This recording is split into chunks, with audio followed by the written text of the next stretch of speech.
Thank you, Mr. Cloud. Recognize Ms. Underwood for the second round of questions. Thanks so much, Mr. Chairman. Director Easterly, I know you've placed a lot of emphasis on these target-rich, resource-poor, critical infrastructure sectors. In Northern Illinois, we have a lot of rural and suburban communities with schools, small businesses, public works facilities, and hospitals that lack the resources to combat the evolving 21st century landscape of cyber threats. Yet these are vital services for our communities, and we rely on them every day, and they're responsible for a lot of data. What are some of the most target-rich, resource-poor critical infrastructure sectors and subsectors, and what is CISA doing to help those owners and operators mitigate the specific risks they face? Yeah, thanks very much for that question. What we wanted to do was look at those entities that were most targeted by ransomware over the past year, and then really focus in a way where we could measurably drive down risk, leveraging the cybersecurity performance goals and then the no-cost vulnerability assessments and some of the tools that we have. So we chose K through 12 school districts. And we wrote, if you haven't seen it, we actually did this great report with the school entities about what are the tools that can most help schools that don't have a lot of resources there. So we're focused on that. We are focused on public utilities like water facilities, because I'm very concerned about that. And we're focused on hospitals, particularly some of the smaller hospitals. I know you have an appreciation for that, because making a decision between a surgeon on whether you upgrade your software shouldn't have to make those decisions. So we brought the CEO for Atlantic Healthcare on our board. We brought somebody that does public utilities in New Hampshire. We brought somebody who heads a K through 12 nonprofit to help advise us and connect us with those communities to drive down that risk using some of these new tools that we have. By the way, we actually followed up on Wabansi. Thank you for raising that to make sure that they have what they need to drive down risk. Excellent, thank you.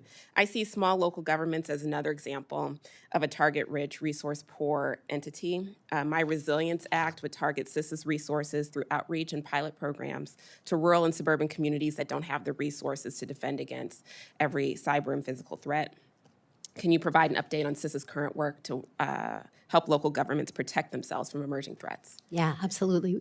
The thing I think we're most excited about here is the grant program, the state and local cyber grant program. 2 states opted out of it. We have 54 states and territories that are going to do it. We just received 12 of the first proposals for the first year. Yeah. We just approved 10 of them. Info went out to those 10. FEMA's in the process of just validating that, and the money should be out the door within the next couple weeks. And so we look forward to seeing those other 44 by September, and that's as you know, that goes for several years. And there's a matching component. So we don't want to have this sort of, we understand cyber poor, but we don't want to have a moral hazard. We want to teach a person to fish. So at the end of the day, there's some matching that occurs at the state level. Yep. And then we're going to provide assistance to ensure that they are continuing to raise their baseline so that they can drive down risk. Excellent. Now, I understand there's been a larger national conversation, and Republican leadership has put forward a plan to involve some cuts. We received a letter from the Secretary outlining the impact of some cuts, including a note about state and local impacts, which says that budget cuts would lead to a 13% reduction in CISA's regional field forces, and the regional workforce is a critical component of CISA's service delivery model.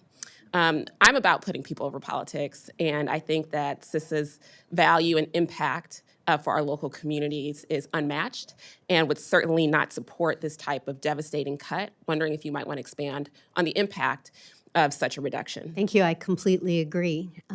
If we have any of the cuts, if we get pushed back to 22, it will severely negatively impact what we've been able to do with state and local partners and with those smaller critical infrastructure owners and operators around the country. Over the past 2 years, we've added significant forces, cybersecurity advisors, cybersecurity state coordinators, protective security advisors that are on the ground, the tip of the spear, providing our no-cost resources, capabilities, and tools to drive down risk to this nation in an environment where there are very serious nation-state threats and cyber criminals that are sponsored by those nation-states. So I would be very concerned about any cuts to those capabilities, as well as any capabilities of the things that we asked for, because that'll put us back in a pre-solar winds world where we'll lose that visibility that we've developed, and that's harmful to our security as a nation.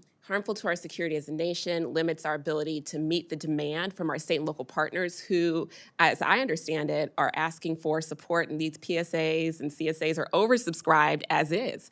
And so we can't let a 13% reduction move forward. Thank you so much, Director, for being here. I yield back.